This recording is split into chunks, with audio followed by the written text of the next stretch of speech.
हाय बच्चे, कैसे हैं आप लोग। सेट नंबर 28 में आपका स्वागत है एनटीपीसी के। और ये अब अंतिम चरण में हम लोग हैं, 30 नंबर सेट पर पहुंचने ही वाले हैं। तो बच्चे खूब अच्छे से मेहनत कीजिए और आपकी सफलता की कामना करता हूं मैं, शशांक शेखर। और चूंकि आप लोगों से बार बार गुजारिश है कि बच्चे सेट को खूब अच्छे से देखिए और जो जो बातें बताई जा रही है उसको नोट डाउन भी कीजिए, तो ज़्यादा बेहतर होगा आपके लिए। चलिए देखते हैं क्वेश्चन में। और आज इस सेट में थोड़ा सा कम क्वेश्चन है, यहाँ देखिए। तो सीधे चलते हैं हम लोग।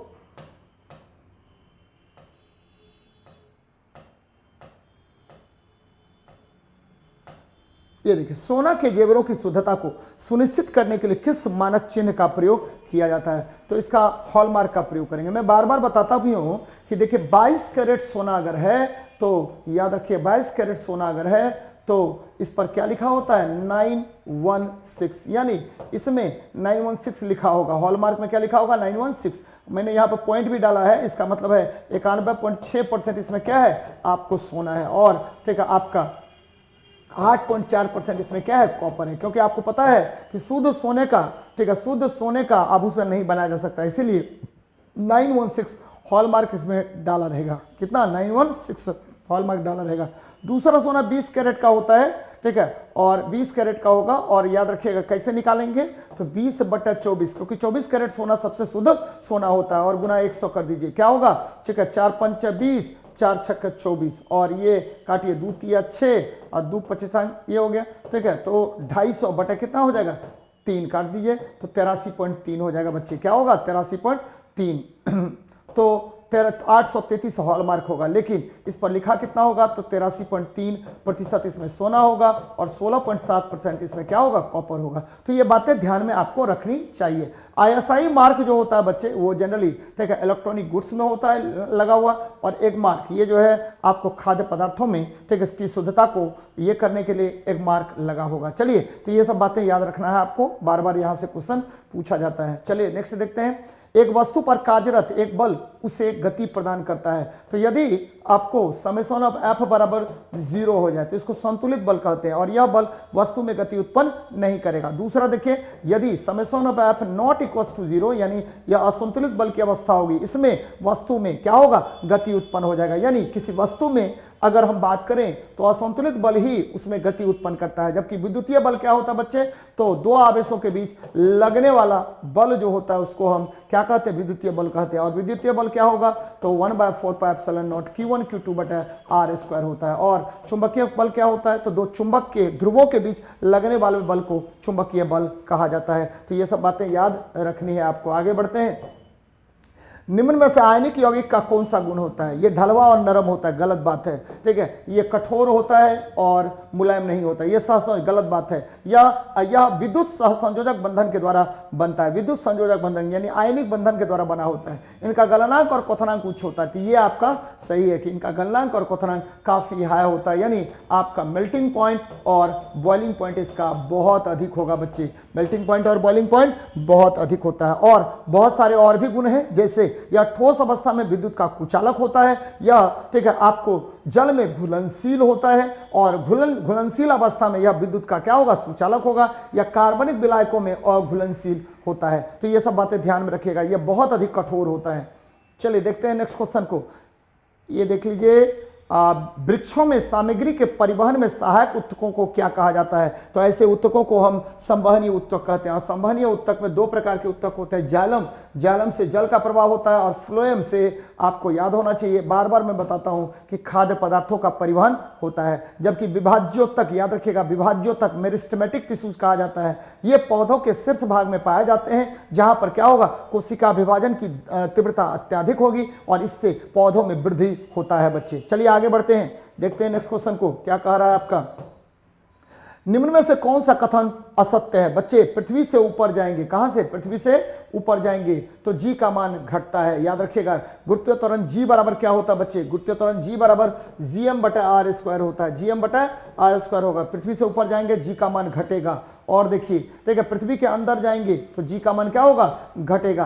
पृथ्वी के विषुवत रेखा पर जाएंगे जी का मान कम होता है। पृथ्वी के ठीक है आपको पृथ्वी के केंद्र पर जाएंगे जी का मान 0 होगा। पृथ्वी के ध्रुव पर जाएंगे जी का मान महत्तम होगा। याद रखिएगा बहुत अधिक होगा। विषुवत रेखा से ध्रुव के तरफ जाएंगे जी का मान बढ़ेगा। ध्रुव से विषुवत रेखा की तरफ आएंगे जी का मान घटेगा। याद रखिएगा गुरुत्वीय त्वरण जी बराबर gm/r² होता है। अब एक तरफ से बात कीजिए, जी का मान ऊंचाई के साथ परिवर्तित होता है, तो ऊंचाई के साथ परिवर्तित होता है, ये सही है। जी का मान गिरती हुई वस्तु के द्रव्यमान पर निर्भर करता है, ये गलत हो गया बच्चे। जी का मान पृथ्वी के द्रव्यमान पर निर्भर करता है, ये सही है। ठीक है, पृथ्वी की गहराई में जाने पर जी का मान परिवर्तन होता है, ये सही है। तो गलत कौन सा हो गया कि जी का मान गिरती हुई वस्तु के द्रव्यमान पर निर्भर करता है, ये गलत है। क्योंकि जी बराबर gm/r², तो गुरुत्वीय त्वरण दो ही चीज पर निर्भर करेगा, केंद्रीय वस्तु के द्रव्यमान और केंद्रीय वस्तु तथा उस वस्तु के बीच की दूरी पर निर्भर करेगा। यह उस वस्तु के द्रव्यमान से स्वतंत्र रहता है जिसके लिए आप गुरुत्वीय त्वरण निकाल रहे हैं। तो एकदम याद रखना है बच्चे, पृथ्वी के तल पर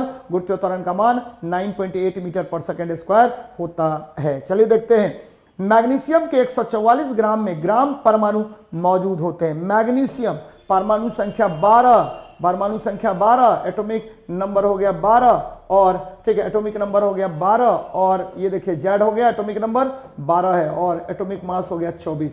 तो 24 ग्राम में 1 मोल होगा, एक मोल होगा। इसी मोल को हम ग्राम परमाणु यानी ग्राम एटम भी कहते हैं। याद रखिएगा ग्राम एटम कहेंगे। तो 24 ग्राम में 1 ग्राम एटम, इसीलिए 144 ग्राम में। तो निकाल लीजिए बच्चे, 144/24 करिए क्या होगा, तो ये ग्राम एटम निकालिए या मोल निकालिए। ग्राम एटम को ही मोल कहते हैं। तो ग्राम एटम बराबर मोल निकाल लीजिए, काटिए इसको, 6 हो जाएगा। क्या होगा, 6 हो जाएगा। तो मैग्नीशियम के 144 ग्राम में 6 ग्राम परमाणु मौजूद होते हैं। 6 ग्राम परमाणु मौजूद होते हैं। कितने ग्राम परमाणु, तो 6 ग्राम परमाणु मौजूद होंगे। चलिए देखते हैं नेक्स्ट क्वेश्चन को। एक तत्व की आयनन ऊर्जा निर्भर करती है। तो बच्चे एक तत्व की जो आयनन ऊर्जा होगी, आयनन ऊर्जा मतलब क्या हुआ, तो आयनन ऊर्जा मतलब हुआ आयनाइजेशन एनर्जी। आयनाइजेशन एनर्जी मतलब क्या हुआ कि किसी तत्व को यदि कुछ ऊर्जा दिया जाए तो उससे एक इलेक्ट्रॉन जितनी जल्दी से बाहर निकल जाएगा, उस ऊर्जा की मात्रा को ही आयनन ऊर्जा कहते हैं। और आयनन ऊर्जा निर्भर करता है केंद्रकीय प्रभार पर, यानी आपका एटम किस तरह का है उस पर निर्भर करेगा। यानी आपका केंद्रकीय प्रभार कितना अधिक है, सेंट्रल एटम का जो ठीक है आपका रेडियस है वो कितना अधिक है, उस पर निर्भर करता है बच्चे। और ध्यान में रखिएगा केंद्रकीय प्रभार पर निर्भर करेगा। चलिए देखते हैं नेक्स्ट क्वेश्चन को। जानवरों के किस फाइलम को फ्लैट वर्म या चपटे वर्म की संज्ञा दी जाती है। तो बच्चे चपटे वर्म की संज्ञा किसे देंगे, तो ध्यान में रखिएगा प्लेटी हेलमिंथिस को। प्लेटी हेलमिंथिस को आपको क्या दिया जाता है, तो चपटे वर्म या ठीक है फ्लैट वर्म की संज्ञा दी जाती है। और ये वर्म जो है मनुष्य के लिए बहुत हानिकारक है, ये एक परजीवी की भांति कार्य करता है और बहुत ही अधिक बीमारियां उत्पन्न करेगा। याद रखिएगा केचुआ, केचुआ जो है वो एनिलिडा संघ में आता है। केचुआ एनिलिडा संघ में आएगा, और ये क्या होता है, ये किसानों का मित्र कहलाता है। क्या कहलाएगा, किसानों का मित्र कहलाता है। तो बच्चे ध्यान में रखिएगा किसानों का क्या कहलाएगा, मित्र कहलाता है। चलिए थोड़ा सा हम देख लेते हैं और क्या क्या बातें हो सकती है। तो बच्चे याद रखिएगा पोरीफेरा, सिलेंट्रेटा, निमेटोडा, ये सभी जो है जानवर के अलग अलग वर्ग हैं। और सबसे बड़ा जानवर का जो वर्ग होता है यानी आपको एनिमल किंगडम जो है सबसे बड़ा अगर बात करें तो वो एनिमल किंगडम किसका होगा, तो वो होता है ऑर्थोपोडा का। कौन सा होगा, ऑर्थोपोडा का। एम्फीबियंस अगर हम बात करें तो एम्फीबियंस भी बहुत बड़ा वर्ग होता है। तो जानवरों के प्लेटी हेलमिंथिस जो है शब्द का प्रयोग सबसे पहले किसने किया था, तो गोगेनवार नामक वैज्ञानिक ने किया था। गोगेनवार नामक वैज्ञानिक ने किया था। प्लेटी हेलमिंथिस ग्रीक भाषा का शब्द है जिसका अर्थ होता है चपटा कृमि। क्या होता है, चपटे कृमि। इस संघ के जीव जो होते हैं वो प्रायः परजीवी होते हैं, जैसे कि मैंने बताया थोड़ी देर पहले आपको। इसमें इस संघ में कौन कौन आएगा, प्लेनेरिया, टीनिया, ठीक है टीनिया सोलियम आपको पता होगा कि टेपवर्म कहलाता है। और यह जो है यह मनुष्य में टीनियसिस रोग उत्पन्न करता है जो बहुत घातक होता है, जो सुअरों के मांस में प्रायः होता है। चलिए देखते हैं नेक्स्ट क्वेश्चन। बल बटा द्रव्यमान क्या होगा, बल बच्चे बल बटा द्रव्यमान, बल मतलब क्या हुआ m/a, और ठीक है बटा क्या कर दीजिए m कर दीजिए, काट दीजिए, क्या हो जाएगा, केवल त्वरण हो जाएगा। क्या होगा, त्वरण हो जाएगा। तो बल बटे द्रव्यमान जो है त्वरण का मान देगा। त्वरण जो है वेग में परिवर्तन की दर होती है और इसका यूनिट हो जाता है, इसका डायमेंशन होता है LT-2, इसका यूनिट हो जाता है मीटर पर सेकेंड स्क्वायर। तो ये त्वरण होगा। संवेग जो होता है द्रव्यमान और वेग का गुणनफल होता है। विस्थापन जो होता है वो याद रखिएगा कि ये वस्तु चल रही है तो प्रारंभिक बिंदु तथा अंतिम बिंदु के बीच की न्यूनतम दूरी को हम विस्थापन कहते हैं। वेग क्या होता है?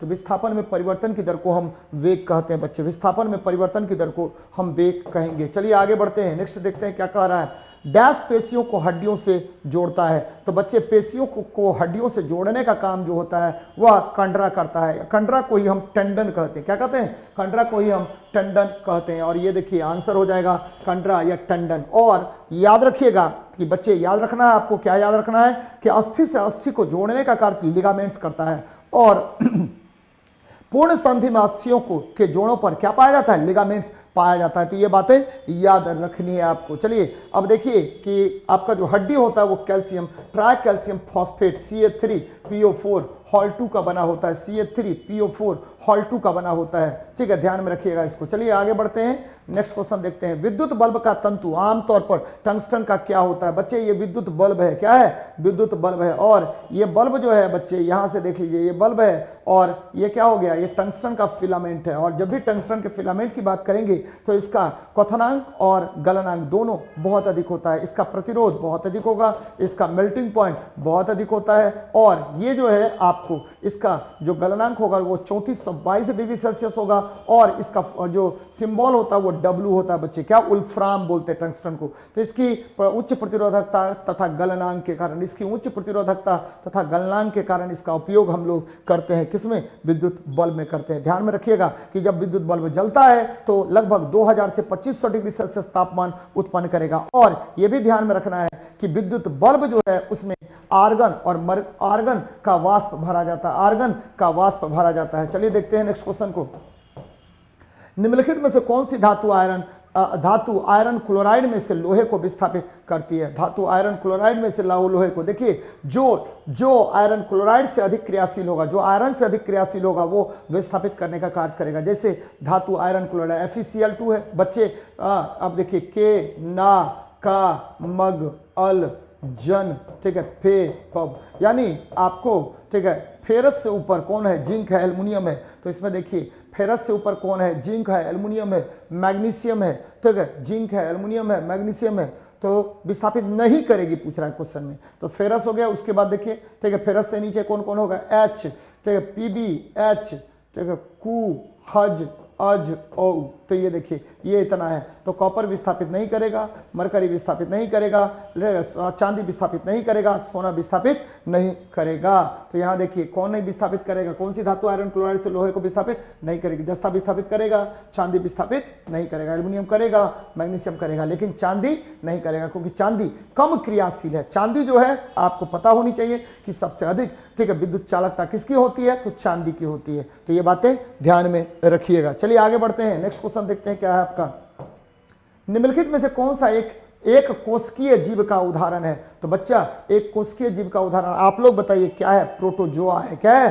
प्रोटोजोआ एक कोशिकीय जीव का उदाहरण है। और ठीक है इनमें जीवद्रव जो है ठीक है केंद्रक में ही होता है। जीवद्रव क्या होगा? केंद्रक में ही उपस्थित होता है। केंद्रक जो है ना सुविकसित नहीं होता है। और ये मैक्सिमम 30 से 40 वर्षों तक आपको पता होनी चाहिए। प्रोटोजोआ जो है ठीक है वो 30 से 40 वर्षों तक जीवित रहता है। और ये यहाँ ध्यान में रखना है आपको कि ये प्रोटोजोआ हो गया। आपको ये भी पता होनी चाहिए कि विटेकर नामक वैज्ञानिक ने आपका पादपों का बोलते हैं वर्गीकरण किया था, जीवों का वर्गीकरण किया था, जिसके आधार पर सबसे पहले उन्होंने प्रोटिस्टा बोला, फिर मोनेरा बोला, फिर फंगी बोला, फिर प्लांटी बोला, फिर एनिमेले बोला। और ये 5 किंगडम सिस्टम उन्होंने दिया था। और प्रोटोजोआ जो है वो प्रो हिस्टोरिक जीव का ही एक तरह से है। और यह क्या होता है? एक कोशिकीय जीव होता है। और ये प्रोकैरियोट्स होता है। इसके केंद्रक जो होता है बिखरे होते हैं। लेकिन एनेलिड्स जो होता है आपको मैंने थोड़ी देर पहले भी बताया था, ये केचुआ जो है एनेलिडा संघ में आता है। केचुआ जो है एनेलिडा संघ में आएगा। इकोनोडर्माटा आपको याद रखना चाहिए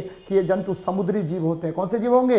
इकोनोडर्माटा जो है, इकोनोडर्म्स जो होता है ये समुद्री जीव होता है। और ऑर्थोपोड्स ये इंसेक्ट्स जितने भी होते हैं सभी ऑर्थोपोड्स की श्रेणी में आते हैं बच्चे। तो ध्यान में रखें इन सब चीजों को। चलिए देखते हैं नेक्स्ट क्वेश्चन को। शीतन के साथ डैश शीतन के साथ होता है। देखिए आपको पता होगा कि संघनन, संघनन ध्यान दीजिएगा, संघनन, संघनन क्या होगा, तो गैस से हम क्या करते हैं, द्रव में परिवर्तित करते हैं, गैस से द्रव में परिवर्तित करेंगे। तो जब गैस से द्रव में परिवर्तित करेंगे तो याद रखिएगा कि इसमें शीतन नहीं होगा, ठीक है, इसको संघनन कहा जाता है। फिर क्वथन, यानी आप द्रव को ऊर्जा देंगे तो वो गैस में परिवर्तित होगा और इसे क्वथन कहेंगे, यानी द्रव को ऊर्जा देने के बाद यह क्या होगा, गैस में परिवर्तित होगा, इसको क्वथन कहेंगे। जबकि वाष्पीकरण में क्या होता है बच्चे, तो वाष्पीकरण में हमने ऊष्मा दिया है किसी वस्तु को और वो क्या करेगा, तो वाष्पीकरण के लिए आवश्यक ऊर्जा उस वस्तु से लेगा और वस्तु से लेगा, तो वस्तु से जब जैसे ही आवश्यक ऊर्जा वस्तु से लेगा तो वस्तु ठंडा हो जाएगा और शीतन की क्रिया होगी, यानी वाष्पीकरण में आपको शीतन की क्रिया होती है, ध्यान में रखिएगा। वाष्पन में क्या होगा, शीतन की क्रिया होती है। चलिए देखते हैं नेक्स्ट क्वेश्चन को। डैश को गोल्डन फाइबर या गोल्ड फाइबर कहा जाता है, तो बच्चे ठीक है, जूट को गोल्डन फाइबर कहा जाता है। रेशम प्रोटीन का बना होता है, जूट कार्बोहाइड्रेट का बना होता है। गांजा, गांजा जो है नार्कोटिक ड्रग्स है। कपास जो है ये कार्बोहाइड्रेट का बना होता है। आजकल बीटी कॉटन या बीटी कपास बहुत अधिक फेमस है और याद रखिएगा यह कार्बोहाइड्रेट का बना होगा या बना होता है। चलिए देखते हैं नेक्स्ट क्वेश्चन को। जिप्सम का रासायनिक सूत्र क्या होता है, तो जिप्सम का रासायनिक सूत्र CaSO4 × 2H2O होता है, CaSO4 × 2H2O होगा। और इसे क्या कहते हैं बच्चे, तो इसे कहते हैं हम लोग क्या कहेंगे, calcium sulphate dihydrate, calcium sulphate dihydrate, calcium sulphate और डाइहाइड्रेट कहा जाता है, डाइहाइड्रेट कहते हैं, याद रखिएगा, कैल्शियम सल्फेट डाइहाइड्रेट कहेंगे। CaSO4 × 2H2O calcium sulphate dihydrate होता है। इसी से हम प्लास्टर ऑफ पेरिस बनाते हैं, जिसका फॉर्मूला CaSO4 × H2O होता है। इसको हम प्लास्टर ऑफ पेरिस कहते हैं। क्या कहते हैं, प्लास्टर ऑफ पेरिस कहेंगे बच्चे, क्या कहेंगे, प्लास्टर ऑफ पेरिस कहा जाता है। एकदम याद रखना है इन सब चीज़ों को, बार बार आपसे क्वेश्चन यहाँ से पूछा जाता है। चलिए देखते हैं नेक्स्ट क्वेश्चन को। चलिए ये तो हो गया आपको जीके है। चलिए 8 से 8 सेक्शन है, बच्चे खूब अपना ख्याल रखिए। ये 28 नंबर सेट हुआ और फिर हम मिलते हैं 29 नंबर सेट में। जय हिंद, जय भारत।